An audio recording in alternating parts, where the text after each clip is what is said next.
Mettre en route un enfant sans être marié. C'est le choix de Meng et Jonathan, parents d'une petite fille de 3 semaines. Pour faire le mariage qu'on souhaitait, il fallait effectivement un certain budget et du coup on a décidé qu'il y avait d'autres choses peut-être plus urgentes. Donc l'achat d'un appartement par exemple. D'autres priorités également pour Axel et Alex. Elle est française, lui australien.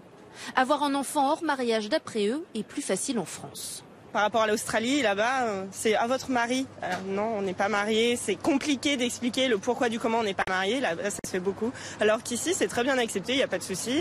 Car les Français sont champions en la matière. Près de 60% des bébés sont nés hors mariage en 2017. Un record en Europe. En Allemagne, par exemple, seuls 35% des enfants, soit 1 sur 3, a des parents non mariés.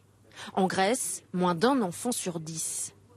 Dans l'Hexagone, les normes sociales ont évolué à partir des années 70, conséquence des lois assurant l'égalité des enfants, quel que soit le statut de leurs parents. Ce sont des années qui ont été marquées par des changements aussi dans les formes que prennent les unions, donc notamment avec un mariage plus tardif, un mariage qui n'est plus non plus une obligation dans la vie en couple, et du coup on a une trajectoire conjugale et familiale qui s'est diversifiée. Les Français sont ainsi de plus en plus nombreux à opter pour l'union libre ou le Pacs, malgré la naissance d'un enfant. En 40 ans, le nombre de mariages a chuté de 30%.